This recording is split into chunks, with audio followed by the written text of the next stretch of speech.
Blog Talk Radio.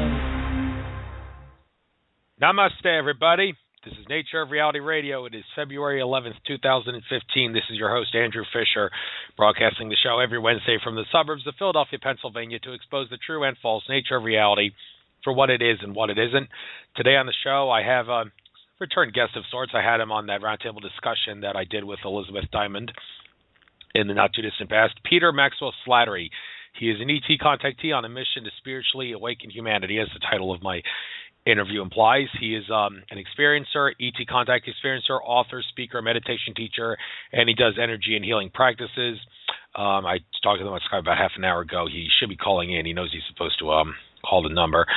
I'll be doing news, of course. But anyway, Peter's experience has started at an early age and continues to this day as he has witnessed, and he has witnesses to events and an overwhelming amount of photographic and video evidence of UFOs, orbs, and apparitions. From his experience with extraterrestrials to interdimensional beings, spirits, and source, all has led Pete to dedicate himself to the healing of the earth and to the awakening of the human race by helping people find their own connection to source and their own interdimensional self. He also helps people to initiate contact themselves on whatever level they are ready to do so individually and in a group through love, good intent, and meditation. He has appeared on Channel 7's Prime News and Sunrise, which is one of Australia's national morning news TV shows, and he has also been on shows such as The Unexplained with Howard Hughes and Podcast UFO. His website is petermaxwellslattery.com. But before getting him on the air, we will first do the news, courtesy of Alex Jones and Company at InfoWars. First article, shock video. Police execute man with his hands up. The victim gunned down for refusing to comply. I'm a little confused there. He refused to comply, yet he had his hands up. Okay, doesn't that mean he is going to comply because he has his hands up? I don't know. I don't know the details on this. Don't have time to watch the video. But anyway, the police brutality, police murder in this case, God, it makes me sick. Next article, 50 Shades of Grey, word search puzzles given to middle school students. Terms include bondage, handcuffs, leather cuffs, and spanking. Okay, are you giving students word puzzles because trying to put them in a state of fear because for the word puzzles that have fearful words like that and words that are way beyond their age? This is middle school we're talking about. Okay, don't have time to get into details. Maybe we should all send this school a message to complain and say, give the kids something their age. A school is a brainwashing institution, but still, it's not really a place for that kind of stuff. Next article, report, military implanting microchips in Guantanamo Bay detainees prior to release. Saudi Arabia proposed RFID program to United States back in 2010. Yes, Saudi Arabia also helped us with 9/11. Book called The Big Bamboozle talked all about that. The author of that book was recently killed for exposing how the Saudi Arabian government played a role in helping the United States government stage 9/11. But now we're talking about the Saudi Arabia proposing RFID programs to us, even though I'm sure we were going to want the U.S. planning to microchip people even long before then. But this must be some sort of a special program. Again, don't have time to look into the details, but Saudi Arabia, a big player in the New World Order, the House of Saud, very powerful family group there, the King of Saudi Arabia and such. They play a big role in world affairs. Saudi Arabia, wealthy country, a lot of oil and such. And microchips in Guantanamo Bay detainees, well, that doesn't come as to an astonishment. Guantanamo Bay is a place of all kinds of torture. Didn't Obama say he was going to close it before he became the president before his first term? Yes, he did. So why hasn't he closed it? Because he's a tyrant and a puppet. That's why. Next article, Putin threatens to reveal bombshell 9/11 evidence. A sensational claim causes buzz on conspiracy websites. Putin, he is a very arrogant jerk. Powers that be do control him, but he seems to think he can do whatever he wants sometimes. Putin does. He goes against the powers that be's wishes, and could he reveal stuff about 9/11 that would rat out the U.S. government and such? I mean, it was interesting how when Edward Snowden revealed that information about how the NSA was spying on the Russian government, you would think Vladimir Putin would be very angry. Well, he was angry about it, but Putin actually asked Snowden not to release anything else that would make the United States look bad, even though he had every right and every reason to be angry at the U.S. for spying on him. Well, now, why would Putin do that? Because he, of course, is a puppet who is controlled by the same powers that be, who control the people he opposes, put in quotation marks, in the United States government. All a puppet show. Next article, Iran nuclear deal spoiler. Shia group takes U.S. embassy vehicles and weapons in Yemen. The incident arrives at a crucial moment in nuclear talks between Tehran and the West. Yeah, the West, we're the ones with the nuclear weapons, not Iran. And even if Iran does have nuclear weapons, they're nowhere near as much of a threat as we are. And nuclear weapons, got to get rid of nuclear weapons. Nuclear weapons are a threat to everybody, unlike other things like guns, which are protected by the right to bear arms. But powers that be, they do want a nuclear war. If they want a third world war, they want a nuclear war. And now we're talking about some sort of a Shia group. I believe Iran is Shia Muslim and Al-Qaeda is Sunni Muslim, and yet they tell us that we got to invade Iran because it is allied with Al-Qaeda, but it makes no sense because Sunni and Shia Muslims, two different factions, they are not really on the same page as each other, and that doesn't make any sense that Al-Qaeda being Sunni, and which we publicly run, by the way, the U.S. government publicly runs Al-Qaeda, send them into a country, say Al-Qaeda is being invaded, we got to save that country, but then they go in and do the dirty work under the lie that they are against Al-Qaeda when they're really for Al-Qaeda. But anyway, I'm digressing.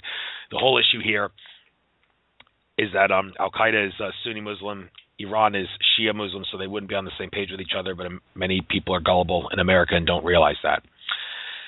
Okay, moving on to the next article. School principal calls FBI after 8th grader throws Made in China flag out of window. He wants the federal charges brought against the child. Okay, was he trying to throw it at someone to injure him, or was he just throwing it out the window for the hell of it? I don't know, but this principal's going a little too far, calling the FBI. Could you maybe just give the student a few detentions instead? Okay, next article. Family asks cop to check in on sick veteran. The cops break into the house and kill him. The 74-year-old man was recovering from heart surgery. Police forced their way in at midnight. Okay, asked to check in. Then why would you get the idea to break into a house when all you're being asked to do is check on someone who's sick, a veteran, someone who might be suffering from shell shock, post-traumatic stress disorder, and they kill him by accident or on purpose? I don't know, but this goes back to that whole thing I mentioned earlier about cops having the nerve to execute someone with his hands up. Oh, my God, what is wrong with the police?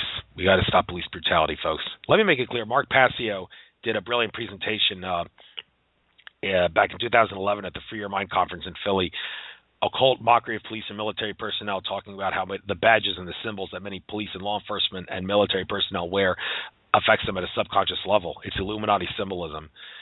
If only the police would be aware of that. Well, maybe some of them are told that, but they would just laugh it off, say, I am not being affected subconsciously by what I'm wearing. Well, you are. Sorry. Subliminal advertising works, and that kind of is the same as subliminal advertising there, the badges and the symbolism on the clothes, on the uniforms of the police. All right, one final article here. 3 Muslim students murdered near University of North Carolina. The corporate media accused of glossing over story. All right, they would gloss that story over because Muslims are killed, even though Islamic terrorism is something that the powers that be in the U.S. government and the British government and Saudi government control to a great extent with ISIS and Al-Qaeda, as I mentioned earlier. All right, just because they're Muslims, they glossed over it. I presume that's what they're trying to tell us. Okay, but anyway, enough of that. I see some people in the chat room here, Gemini Moon and Psychic Sean, students given that, yes, that is sick. Sexualizing children is all about pedophiles and their agenda. Yeah, well said, Sean. Hi, Gemini Moon. All right, I believe this is Peter Slattery, area code 66. Well, actually, I think that would be Skype. Peter Slattery, you are on the air. How you doing? Good. Can you hear me? Yes, I can hear you fine. It's great to have you back on the show. It wasn't really my show that last time. That was Elizabeth Diamond's show. I told her, hey, I'm just a second-rate co-host on your show. I told her that. But that was a great roundtable discussion. found out my video when I uploaded it to YouTube, though. It's banned in a few countries because Elizabeth put one of some music at the end of that video that for some reason caused it to get banned in some other countries. But hey, we still got the important information out. And Stephen Bissett's petition won't reach the mandatory signatures for a White House response, but he still said he did the job. He was also on the roundtable discussion there. But Peter, since you're a ET contactee, I think it only makes sense that I give you the floor here to talk about your experiences and let the listeners use their own discernment as to whether or not you're telling the truth. And I have no doubt you are, but when it comes to ET contactees, as I told you during the roundtable discussion, there's no question there's going to be a lot of skeptics with that. And even Stephen Bissett said he's not really sure if he's going to straight up use that as a definitive source for when it comes to ET disclosure, what ET contactees say.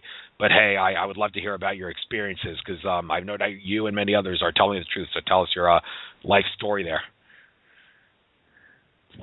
All right, I'll try to condense it down as much as I can. Where do I start? So, first off, I just want to say I expect people to be skeptical, and as I've said many times before, I think people are sort of doing themselves an injustice if they're not skeptical, because a true skeptic looks at both sides of the argument and, you know, bases the conclusion or their ideas on that, where debunkers, I think, I haven't got much time for them because they've already got a preconceived notion. And on the other side of it, I don't have much time for people that just believe blindly, because I believe that's a problem with most of society today, that we just blindly believe that the Bible's real and everything else, which is a large problem why we're in the predicament we're in, because we blindly believe government and religious establishments and so forth. So I expect people to be skeptical, and I would appreciate if they are skeptical. Myself, I'm living in Melbourne, which is a city in Australia, in the state of Victoria, sort of the southern part of Australia, southeast now. But originally I'm from Orbs, which is on the Victorian-New South Wales border, sort of inland. It's about, just to give people an idea, I was from about 3.5 hours northeast of Melbourne and about 6 hours south west of Sydney. So I come from a place that's about halfway between Melbourne and Sydney, almost. And my father was a police officer for 38 years. He actually he was a senior sergeant at that police station later on in his career. And my mum, she was a model and window dresser. And my parents split up when I was 4. Both of them worked hard as single parents, so they got partners again within a few years after that. At the ages of about between 8 and 12, I can come to the conclusion of, because I lived with my mother at that time in this house, I used to wake up periodically at different times, but the main experience I remember is waking up and there would be something with black eyes that was white, similar to a grey but slightly different. It was like a whitish ash colour, almost like if you get cigarette ash and push it with your little finger, your pinky finger, and you sort of get that sort of look when you touch ash, like, you know, not hot ash, obviously. Sort of that whitish ash look colour is what this whole thing was. There wasn't any black on it, but it was like sort of an ash colour is the only way I can describe it. And it had black eyes, and it would sort of be about a foot maybe away from my head, on the left side of my head, and I would look to my right and there would be light coming around all the curtains in the window. And I remember putting a sheet over my head, just wanting this thing to go away, and having different experiences like that. Even at times, this same type of being, I would see like Kurt Cobain, who was the singer of Nirvana, walk in the room, and it would be vibrating almost between that and this grey. Later in later years, I found out my brother had experiences. My brother's 5 years older than me. He would have similar experiences in that house, but he didn't tell me until later, like until recent years, and I was sort of upset about that, because I could have had someone to talk to all along about this. But I didn't think back then it was an alien. I didn't think, I just didn't know what the hell it was. And I didn't talk about it. I just thought, you know, this is just really weird stuff. So that sort of thing happened. And at the ages of 12, so between 8 and 12, these experiences happened. And around 12 in the summer, I think it was of 1995, I went to go and live with my father. And it was in the summertime, and I've gone to leave his place. He lived on a road next to a road well known in Albury called Dick Road, which goes up to Wagga Road, which was part of the Hume Highway, and there was a servo not far, which I was going there to get a Slurpee, I think you guys call it, and it was in this bottle. We used to have these bottles that change colour when you put the Slurpee in it, like, so when they're cold it would change colours, and being Australia, it's bloody hot sometimes, so I thought, all right, I'm going to go down the servo. I was by myself, and as soon as I got onto Dick Road, a few hundred metres away from the servo, I saw this disc go from my right in front of Red Light Hill, which is a famous hill in the area, and actually I've had a lot of experiences there, and I've had emails since about people having seen stuff in that area. And this disc was about 3 times the size of a football field. It wasn't tiny. And to this day, I don't have a frigging clue if anyone saw it, and I still have experiences where some people will see the crafts with me and some people won't in a group. So we could have 5 or 6 of us, and some people will see it, some people won't. But I saw, it looked like, if you've like the dumbbells on weights at the end of the big weight bars when you put a weight on each end at the gym, if you get one of those weights and put it on its side, it looked like one of them, but it was like a dark matte grey. And this thing hovered. It was like, I can't tell you how high it was, but it was in front of the hill. So part of the hill cut out behind it as it went in the west direction until out of view. And I was just like, what the hell was that? I had no idea. I was a very hypo kid, and I'm still like sort of hyperactive in terms of my energy, but I just didn't tell anyone about this until later years, until I had my second sighting, because I just thought, who's going to believe what I just saw? It was, you know, I just still can't explain it to this day, just the ginormous size of this object. It was just huge. I surmise it was 3 times the size of a football field. It could have been bigger, but to me, that's sort of a rough estimate of an AFL, or like an Australian football field. So years after that, like in my teenage, so that happened when I was 12, and then my teenage years, I had a few shadow man experiences, and sort of some paranormal stuff happened. I didn't see any of those sort of grey things, which I didn't know what they were at the time. And then 2004, I was with a friend coming back from a mate's place to go home, and a few of my friends, my brother was waiting at home, and I was driving up Eden Street, which, funny enough, my brother lives on now in Albury. And as soon as we got to the end of the street, to our right in my car, we could see this object doing crazy manoeuvres over the next suburb, which is known as Glenroy. And this thing is very similar to a lot of stuff that I've filmed. People can go to petermaxwellslattery.com or just look up Peter Maxwell Slattery on YouTube, and they can see a lot of the footage that I've filmed. It was just a golden whitish light, and it was about the size of a 2-story house, and it was just doing crazy manoeuvres, so much so that I pulled over, and a couple of cars pulled up behind us, and we all sort of just stood there in amazement, just wondering what we're looking at. And again, this is about 4 o'clock in the afternoon, 3, 4 o'clock. It was in the afternoon, and you know, I didn't have any idea what was going on. Now, not long after this, I'd been playing in bands. I'd done a few jobs working as a baker and as a cleaner, and I started my own sort of project under the name PMax, which was short for my name. And I can play drums, keyboard, bass, guitar, all that sort of thing. And I bought out 14 albums. It was sort of rap rock music, and people can see that now. There's a link on my website. And I've sort of focused my energy there for the coming years. So around 2005, I moved to Melbourne.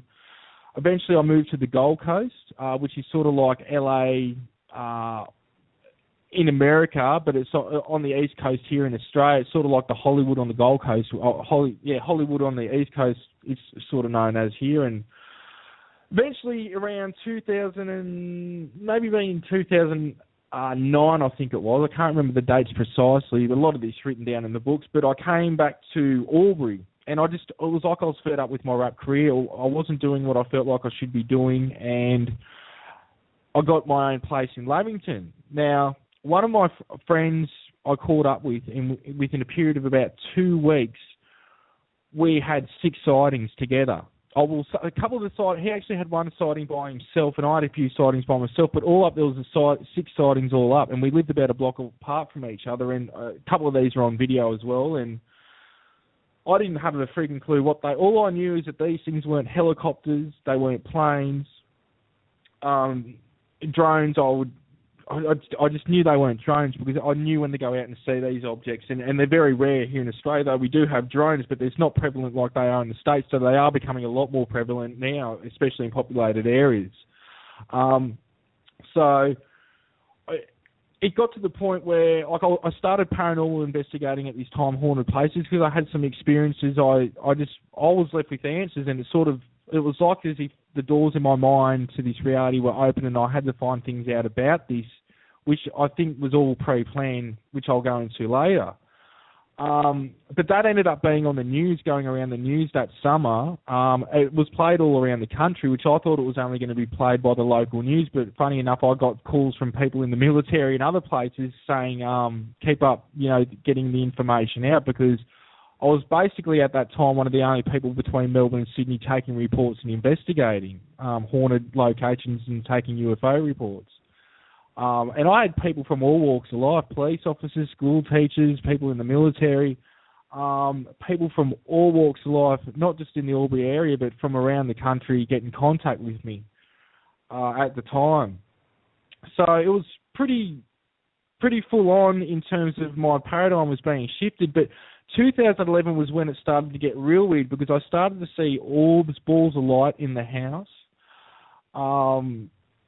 and high strangeness activity, electrical equipment playing up, all types of what I term as high strangeness, and many others in the field term as high strangeness. So I had all this sort of weird stuff going on. A lot of that's also been filmed and documented. It's up on the website, and in probably the two documentaries to look at is Confirmation, and the other one I've just brought out called The Revealing, and that's got some of the latest evidence. Actually, we've filmed some good stuff since then as well. Just the other day, I filmed 2 crafts over the place with my partner through binoculars, these binoculars that we call, but I'll get to that a little bit later. But so 2011, I kept on going outside, and I would see craft, and I somehow knew when to go outside, and I would see a disc, or I'd see something that was chrome with black on the bottom and balls flying around it which weren't attached. Really weird stuff. Some things that even look like a diamond. Not like the stuff how you see people film lights in the sky and then they zoom and they get this diamond effect. These things were like friggin' actual like wedding ring diamonds. And I saw this with my eyes. So just weird stuff like that. And over time, I realised to this day what that is a type of thought projection where they put that thought in your mind, and because we can't really handle the reality at times, they use our thought to think a certain thing, but it's actually the way they communicate. I call it thought transfer, or, telepathy, I guess. But towards the end of 2011 I had an experience where during the middle of the day, it was a hot summer day, and I had the aircon on, I'm sitting inside, and all of a sudden, I had this light blue light being, is the only way I can explain it. It's like a liquid bluish, aquarish light, liquid light. This being about 7 foot tall, and the weird thing is it was blue, but it emanated a white light. So this is one thing that I sort of look back and think about with that and crafts is, this thing was blue, but how does a white light emanate from it? Like the surrounding things that were affected by it had like, it looked like it was white light shining on it, but this being was blue. This thing appeared for, I'd say, 30 to 40 seconds, something around that time frame, and just looked at me. Nothing was said. There was no thought transfer or telepathy. And I was just amazed. It almost felt like I had a heap of ecstasy. I was just absolutely blissed out and taken aback by what I was seeing. Now I realise that all the time when this type of thing happens, there is a thought component, but I think as the body computer was shocked by what it was seeing, that's just, to this day, I just don't know what was going on. But the experiences with this being, or these beings, continued on. They've explained to me that they're known, we call them the Elohim, and later it's been referred to as the Anunnaki, that they are the Elohim, and that also, I'll go into a bit later about the Archons used to once be these beings, but they, you hear the fallen ones. Well, these guys are like that, but I hate to use a religious taint with any of it, but it's just a reference point that they use for me. Now, what was funny is around this time I was getting really pissed off with what was going on. My life was turned upside down. I'd actually started working in an accountancy firm at this time, and I was lucky that my mother and stepfather ran the firm because I just couldn't work. I was not sleeping properly. I was lucky to work 4 hours a day, luckily even 4 days a week because I was having lots of missing time type of activity. But a large percentage of what I'm telling you is from full recollection. It's not. I've had 3 hypnosis regressions which people can see, one of them with Mary Rodwell. And a lot of people think this is where I've got my information from, but it hasn't been. There's been times when I've done those regressions for confirmation on other things that I thought I'll give it a go, but a large majority of the books and everything is from full recollection. But I was really annoyed, and I think this is where the intention plays a big part, because with intention, I was that annoyed I wanted to know what was going on that I found out in terms of not what was going on, because I don't think anybody knows what's going on. I don't even think I know 0.00001 out of a billion trillion % of what's going on. But I had more shown to me in terms of I wanted to see what was behind the crafts. I wanted to know what the hell was going on. Now, in terms of that, I found out what was behind the crafts.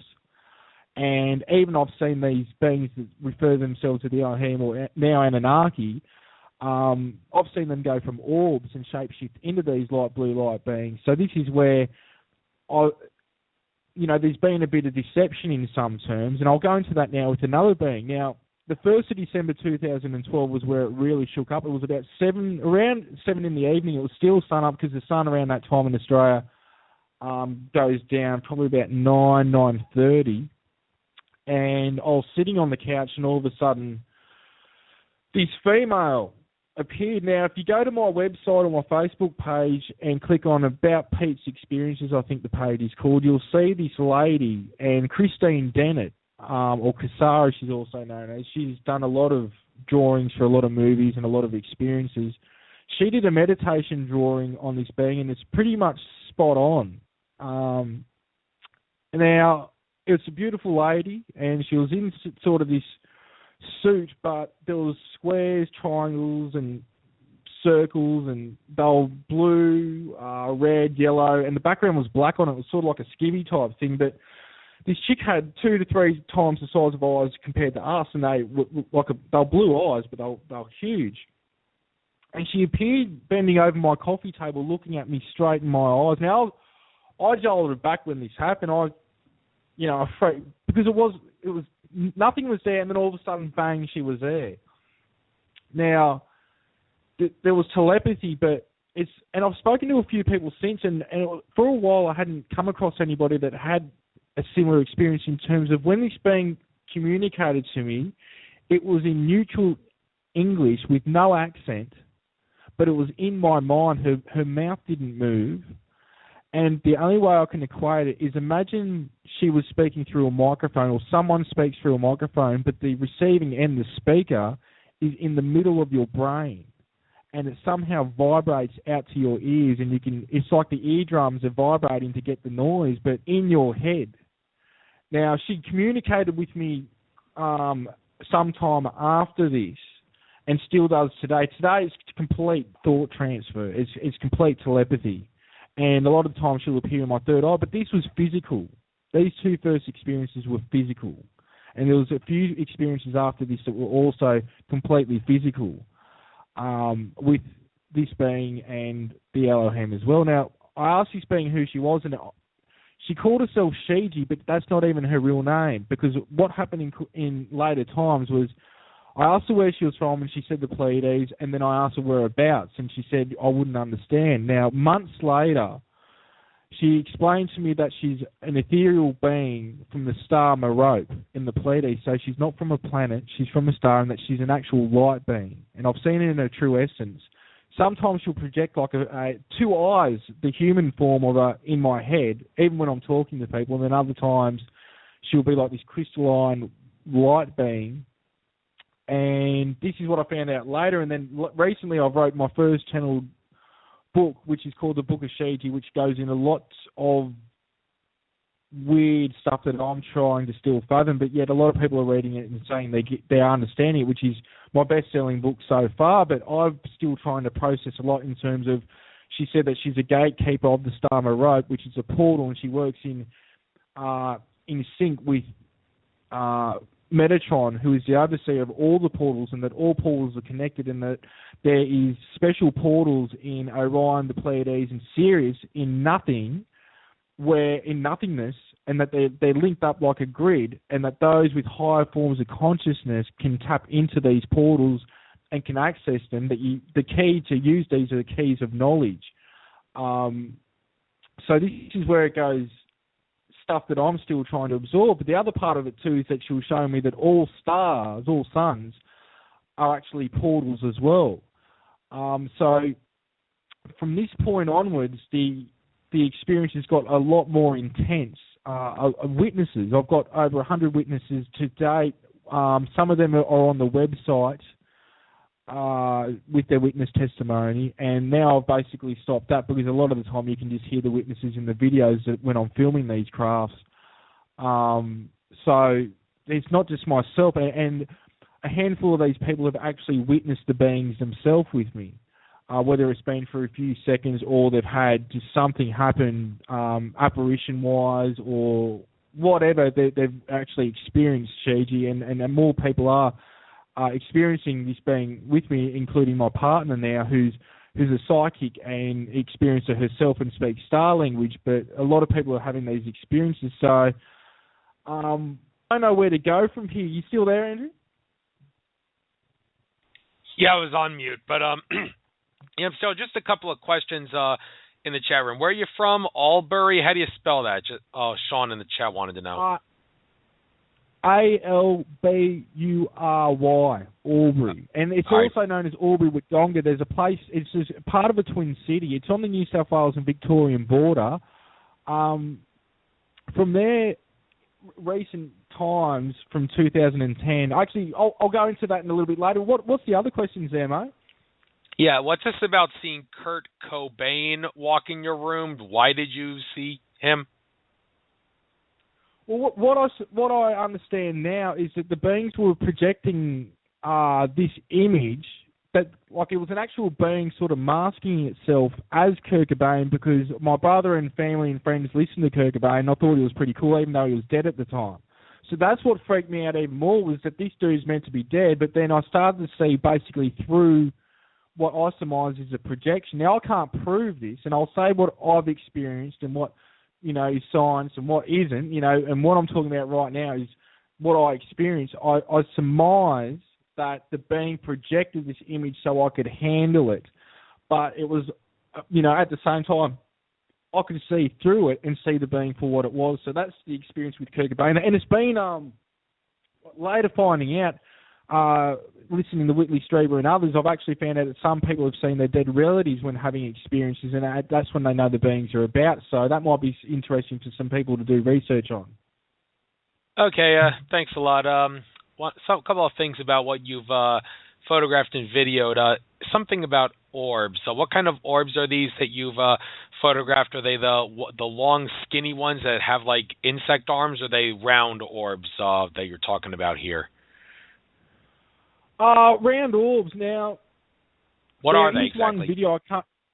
Well, there's different types. Like, this is hard to explain because all orbs have got some type of intelligence itself or behind it. Now, for example, with an experience, I had 2 experiences with these red orbs. I've had a lot more since, but the 2 main ones was, I'm not sure, I think there's a video in 2011 or 2012 where I was smoking cigarettes at the time, and I went outside. I was meant to meet my brother for the night, and I got told to just put an infrared camera and point it up in the sky. All of a sudden, I come to inside the next day, and I got missing time. I was meant to meet my brother that night, didn't rock up, people wondering where I was, and when we checked the footage, now I saw a red orb come down, but that's all I remember. Now, a year later, when checking the footage, you can see these lights blinking in and out up the top, and what I surmise is that's a craft, and this orb came out of the craft, and I had missing time. Now, sometime after that, a year or year and a half, I can't remember, my brother bought that house that I was talking about in the street where I've had a sighting, and my brother and myself saw the same red orb a couple of times. Now, I did a regression, and what came through, the being spoke through me. Now, you can see my persona, everything changed. And the beings from Orion, one group, from Orion talk through me. And they were saying that those were surveillance orbs. Now, some orbs, what my understanding is, are nature orbs from downloads and information I've got from my experiences. Some of them are like, you got your elemental and nature orbs. You've got orbs where, as I was saying, the Elohim, they can become an orb. I'm talking like tennis ball, baseball size orbs, like a liquid light. I've got a photo of that somewhere on my website as well. If you go to probably Paranormal Photos or something. Look, there are orbs out there that are dust particles, or then you've got these weird lens flares and all stuff like that. But what I go and ask people to really check is some of the footage I've got in video of. I've seen orbs that are friggin', as I said, the size of 2-story houses, and some of these are actually crafts, and it's the energy fields around the craft. And funny enough, some of these crafts are actually beings in their Merkaba, their light body, and they're, just anybody go and look up Merkaba, and that's what some of these crafts are. They're just beings in their own light body floating around doing whatever they want, and it's not even any sort of technology. I've been in crafts where they've been together. There's been like a group consciousness, and they've created the craft by thought. There's no mechanics on it. There's no nothing, and what everyone's one on the craft. And I've looked down when I'm on these crafts, and if I defocus however I'm perceiving the floor of the craft, I can see the roof of my home. This is during the day, and then if I defocus, I can see the bottom of the craft, which is like a liquidish, whitish blue light. But with the orbs, there's many different things, and this is where people go, they're just, surveillance, or they're just a being, or whatever. They're a manifestation, or they are an intelligence that is a variety of things. You can't just blanket term it. So that's sort of the best way I can answer that question. Thanks. I'd like to talk about meditation for a little bit, because it says you're a meditation teacher, and well, when it comes to meditation, there seems to be one big debate I try to talk about every time I talk about meditation, as to whether or not you should always radiate energy or not. I mean, your fellow ET contactee from down under, George Kavaslis, has always said whenever he meditates, or suggests when anybody meditates, just you're infinite, so radiate love energy from your heart chakra whenever you meditate. Any other meditation is okay, but it's kind of a waste, because you can't go no better than radiating love energy. I mean, if you're going to do that all the time, you're going to get bored. I can understand that, so maybe you might want to do some variety. But do you agree or disagree with the assertion that when you meditate, it's always best to just realize you're infinite and radiate love energy from the heart? Look, I personally think that whatever works for you just works for you. And personally, that would be boring for me. But look, if it works for him, do it. This is where you just can't do a blanket statement like that.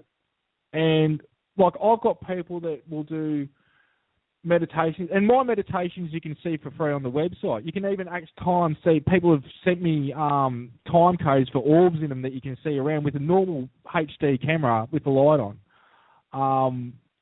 I don't know the time, because I don't watch my own videos. I don't watch my own videos at all, so I don't know where these are, but there's free videos up. And look, personally, it's all got to do with intention. When I take people out to do the sky watches, it's intention. Like, not too long ago, and my missus was there with a group of like 15 people, and every time I said meditation, we went to meditate, we had a sighting. They didn't want us to meditate that night. So meditation's great, but I believe that what the ancient saints and sages and masters of old have been trying to teach us have been manipulated. And the way a large majority of people meditate, I don't think is the right way. I think there's multiple ways to do it, and everyone says their way is the right way, but I think the intention is where this all starts. So, for example, I would just recommend people clearing the energy, asking anything in line, their guides, whatever, to come in and communicate or get in touch if they're willing to do so and if it's safe.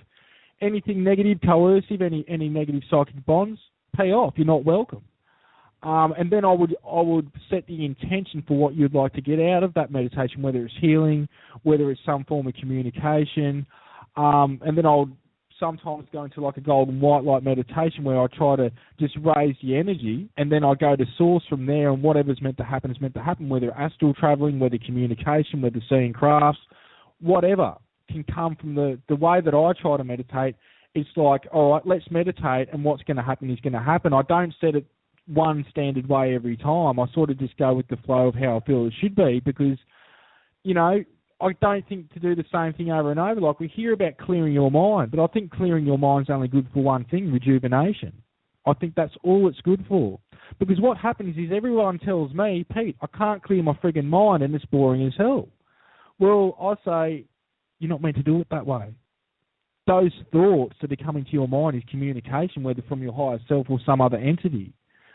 So this is where, remember how I was saying at the start of the show with the beings that were communicating to me when I went outside to see the crafts, I thought it was my thought. It wasn't my thought. The beings used my thought, my consciousness, and to help to make me think it was me thinking that. They used my own consciousness and I thought it was me thinking that. No, that was them. And now I can sort of deviate when it's my thoughts or another entity using my thoughts to communicate to me. So if people will take notice of their thoughts, this is where the real communication comes through. If somebody wants to, look, I reckon setting your intention on love and everything like that is where it should be. It's our unbounded state, naturally, our original state. But, you know, I can't say that one way or one blanket way. Like, I've had people come to it and go, look, Pete, unfortunately these meditations don't work for me. And I'm like, that's fine. It's what works for you. A lot of the time you don't need to meditate. So I'll just answer that. I'm sorry I've been a bit long answering that, but I'll just say, well, it's whatever works for you. All right, fair enough. And you said it will get kind of boring, and yeah, it probably would if you did that all the time. I mean, one meditation that I'm doing a lot of now, and my friend in the chat room, Sean Cohen, said in the near future, she says I might be making a lot of money. Well, there's a couple of reasons I can see why that would happen. One, I'm currently in the process of filing a class action lawsuit. I'm not going to get into details on that. But another reason I might be making a lot of money is because I'm doing a lot of money meditation.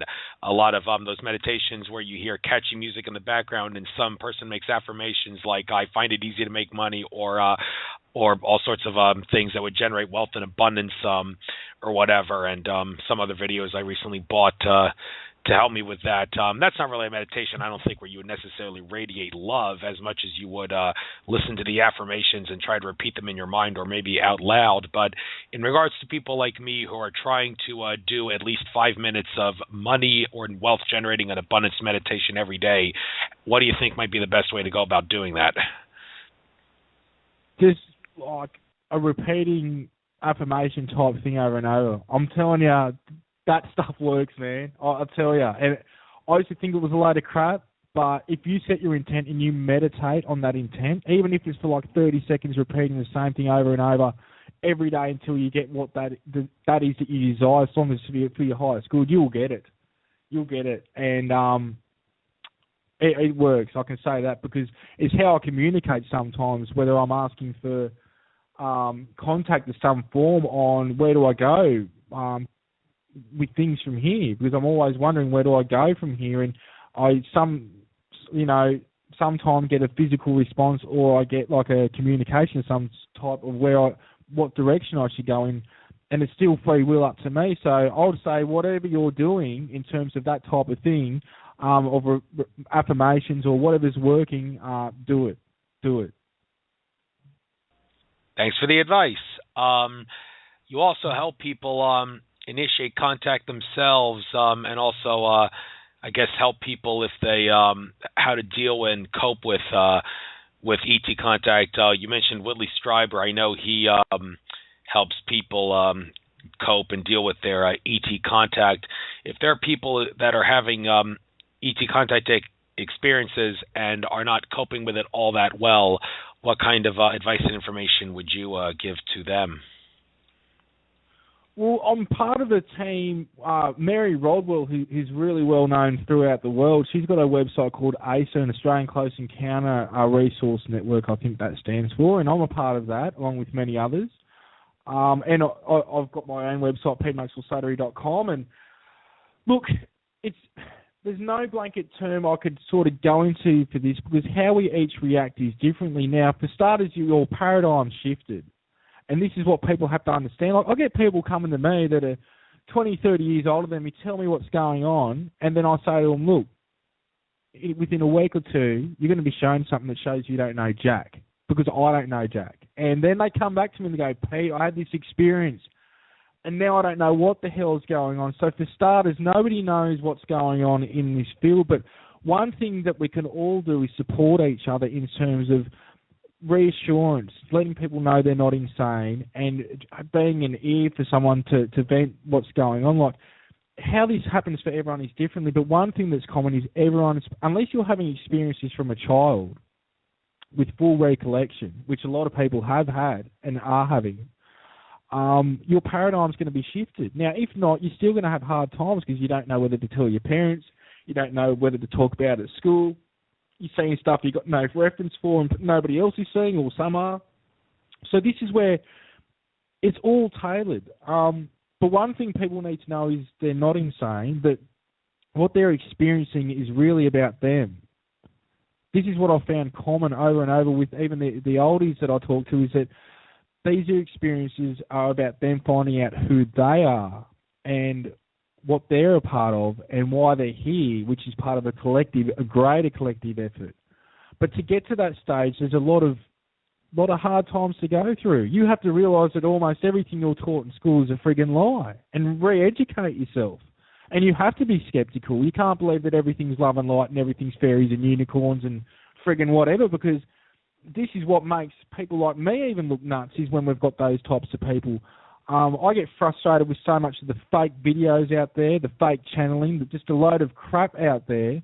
And this is where we need to keep grounded. And what people really need to remember is that when they start to realise their place in terms of they're here for a reason, that they sort of get over the initial shock, which takes, in my eyes, it takes a few years to get over. It's not like a month or 2 month thing. I've really only started walking in my power within the last year with all of this. It took me a few years to really deal with my experiences, that I've chosen this experience, that I'm initiating it, whether it's been the Black Ops or military experiences, that my higher self has allowed these to happen. So this is where people have to know they're not crazy, that you do have to re-educate yourself, that you're going to have hard times, and that you just can't go on with society anymore. It's like you've taken the red pill in the Matrix and you can't go back. Once you are not awake, I think you start to awake. Like even now, I'd say that one of my eyes is 1 millimetre open and the other one's still shut. I'm just starting to wake up. And I think we are continuously while in the body computer here, but just really know that you're not alone, that you will come across what you're meant to come across in terms of information, research, and even other experiences, and those that can help you, and that everything's going to be okay. Like, and look, it is frightening. I've been taken. I've got marks on my body. It's hard to go through. But the thing is, I'd recommend people get in contact with somebody in their area or local to them, whether in their state or their town or their county or whatever it is, wherever you are in the world listening to this now, and see what a UFO group or a research group can do for you. You'll know, just sort of test the waters with who you're talking to as well. A lot of these people are nuts and bolts, and that's what they give a crap about. But you will find some of these groups, they're open-minded, they're non-judgmental. Some of them got counselling certificates. Some of them are hypnotherapists, which may help. So that's sort of what I would finally recommend in doing if you're an experiencer and you need help. I can understand if it's a big step for you to do that. I've been brought to tears where I've talked to a lady who was 80, one of my mum's best friends, and she's nearly 70 actually, and she saw my documentary and then she talked to me, and I've started taking her out sky watching on and off when I'm in the Albury area when I go back, but she never told anyone about her experiences in 70 years, 70 plus, or around that time period. And it brought me to tears, thinking, how the hell did you hold on to this? So I know some people hold on to it either out of fear, out of ridicule, or because they just don't want to deal with it. But look, you're not alone, people, and I believe that everyone is actually an experiencer in some extent, whether it's been out of body, paranormal activity, shadow dudes, crafts. I believe everyone's had an experience. It's just whether people want to deal with it or not. So look, if you've got a UFO group or an experiencer group nearby, I would recommend really getting in contact with them. Thank you very much. I hope someone takes your advice to heart listening to this. One thing it says here in the description, you help people find their own connection to their own interdimensional self. In my radio interview with George Cavassos, we did talk a little bit about how you have higher dimensional versions of yourself, and I remember the ET Contactee, Daryl Anka, who channels the ET Bashar, he has said that Bashar is a higher dimensional version of himself. I mean, everything is a version of you because we're all infinite consciousness and space and time are illusions, but when it comes to your own interdimensional self and also higher dimensional versions of you, can you please elaborate on the science behind that and how you help people get in touch with their own interdimensional and maybe higher dimensional selves? All right. Well, a lot of what the world or all beings throughout all planes and dimensions are interacting with when it comes to experiences is other facets of themselves. So later I found out some of these beings are actually me. For example, the part of me that I'm really in touch with, which split off to come into this human body, is from Orion. Originally it looked like a human being, but then I found out later it's a rainbow light being, and around that time I've sort of got a lot of recollection of my other lives, which are living at the same time, though time is an illusion, right now. So everything's happening simultaneously right now, and I'm you and you're me when we get to the greater thing. Now, a lot of people want to know where they're from, and sometimes I can help them with that, and sometimes they need to be shown the bigger picture in terms of, I want to know if I'm from here, or I want to know if I'm from there. But really, when it comes down to it, you are all that is and ever will be, and you are existing right now through all planes and dimensions, and you are Source. You're a cell of it. Everything within Source is it. So, for example, I was shown it was a golden white light, and then I was shown how half of this thing exploded while the other one sort of grew, and it contained this explosion. Now, the one that exploded was zillions of spirits, and the other one, trapped all of it, was Source, God, universal consciousness, whatever you want to term it as. And at the same time, there was all these vibrations created, and basically creator beings creating planets and solar systems and galaxies, and is continuing now. And the reason why I did this was to experience life and gain knowledge throughout all planes and dimensions for itself. This was one entity that did this and created this, and we're all a cell of it. It's like if you look at the human body with billions or whatever, how many we've got of cells in our body, each one of, and if you saw the whole body as a collective as God, each one of the cells makes up that. So we're all a cell of it. I've been outside this universe and seen other universes, other sources or other gods or other universal consciousness, whatever people want to term it as. And it's about you getting in contact with your own God self, originally your self. So if you can imagine the palm of your hand, if you open up your hand in front of you, the palm is your cell of Source. Even though the keyboard in front of me, this microphone in front of me, the screen, the wall, the chair I'm sitting on, everything is a cell of Source. But if we look at your palm in a way to sort of break it down, that's your cell. And if you look at each finger, though we could probably put billions of fingers to it, each finger is a different facet of you living a life right now at this time. Now, a lot of the times when I do the guided sessions, I may get one, I may get three, even more. Sometimes I get up to 20 or 30 facets of themselves coming through the client. Now, I'll usually only talk to two or three. I'll basically, in a thought transfer mode, go, all right, who needs to come through now? What does this client need right now? And usually two or three will come forward and communicate what they want to communicate. And I get the client to do this, not me. So this is where I get the client to actually do it themselves, because what I give is tips and tools so they can go home, or we can get off Skype and they can continue this dialogue themselves. It's not about me, it's about them. When I'm doing this too, I'll give information that I don't even want to know. I don't want to know what it's pertaining to. So long as they get that information and it's confirmation for them on whatever level, that's all that matters, because it's none of my frigging business. All I want to do is connect them to either their guides or their higher self, their cell of Source, which is Source. And from there, they can get any information they want, but it does take time and practice. Some clients will get it straight away. So I will basically clear the energies. I do there's a few different ways I go about the exercise, whether it's a physical component where I try to get them energetically acquainted so they can literally feel the energy. Some people get touched. Some people see visually their guides through the different types of techniques I use, and then I get them their dialogue. Now, at the same time when this is going on, I get information as well. So sometimes it's confirmation for me or confirmation for them that what their information their guide's giving them and the appearance of that guide.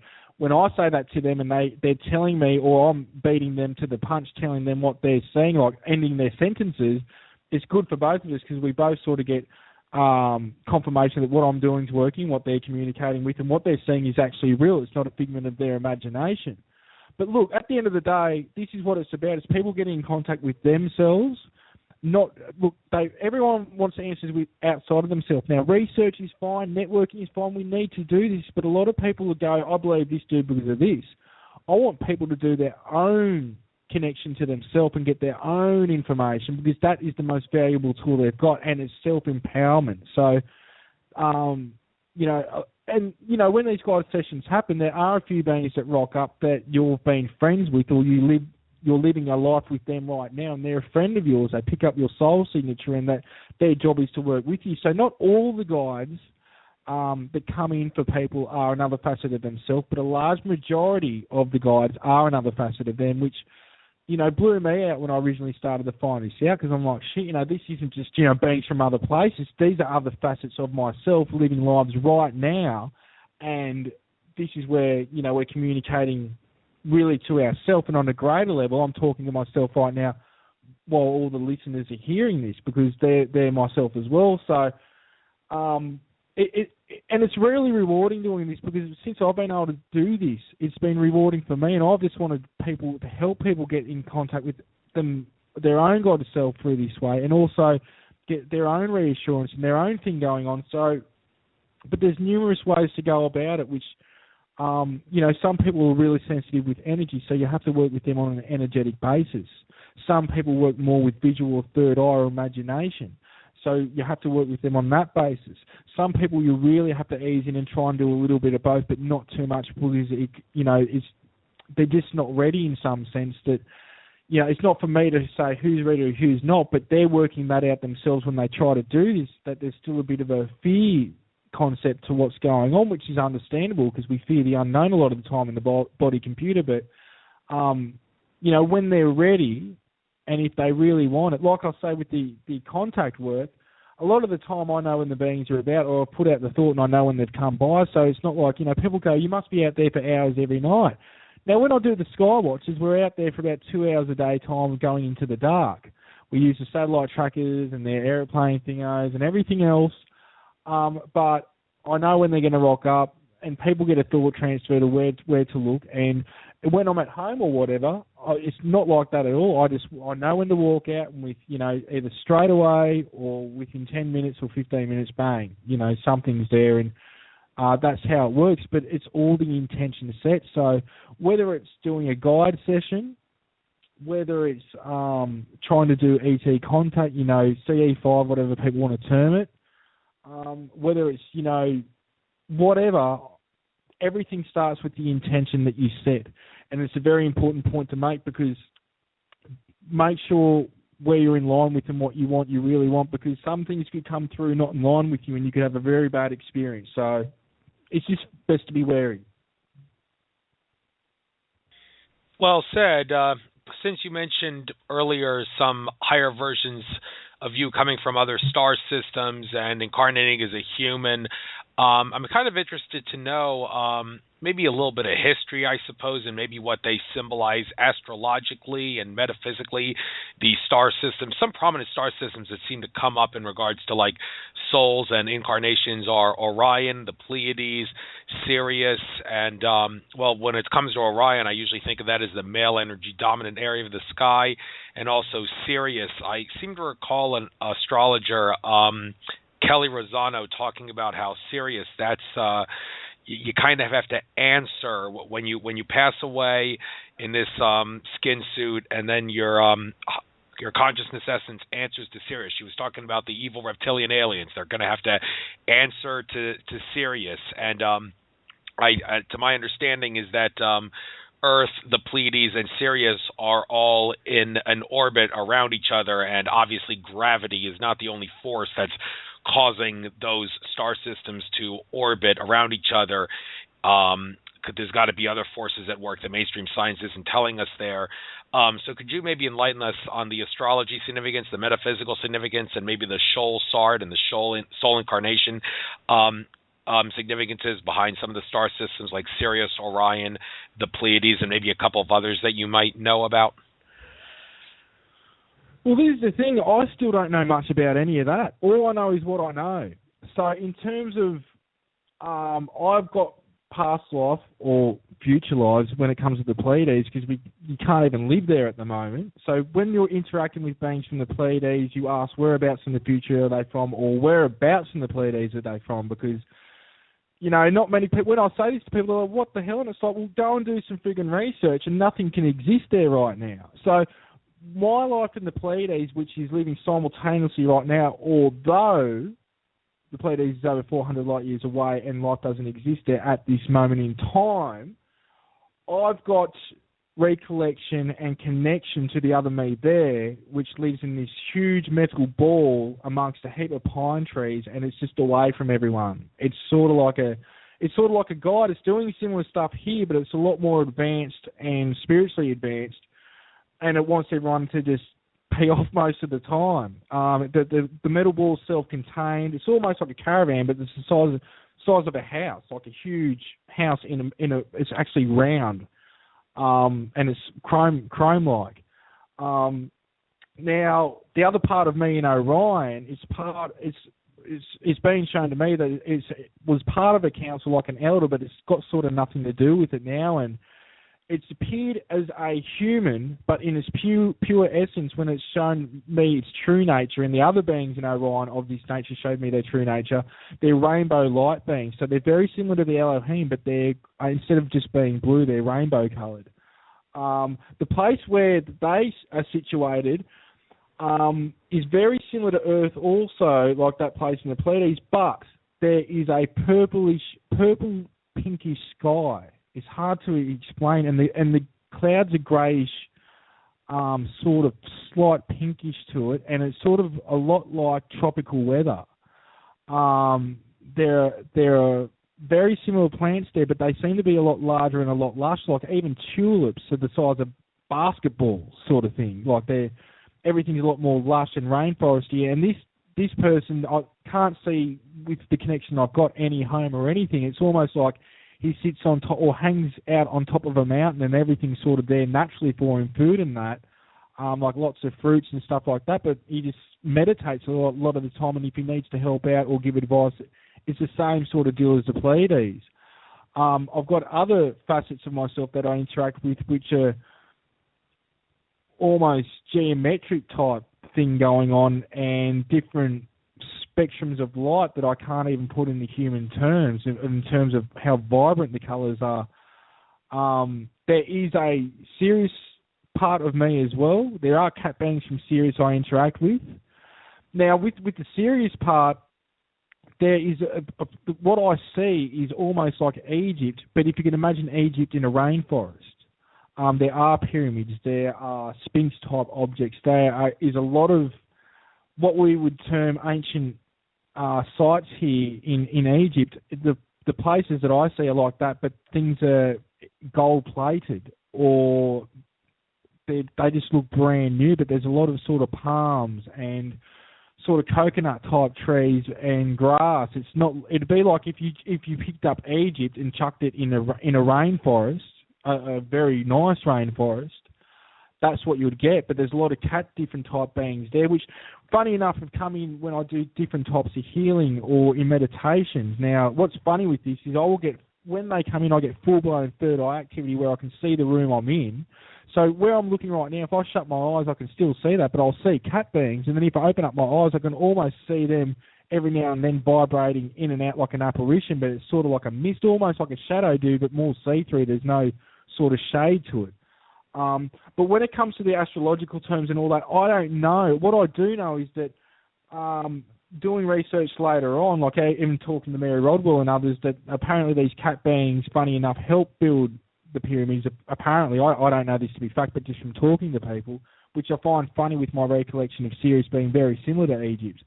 I know that the Pleiades and Orion are mentioned throughout, and Sirius, them three are mentioned throughout all cultures, whether it be the Bible or the Aboriginals. The Aboriginals have a huge connection to the Pleiades, and also in South America and the Native American Indians do as well.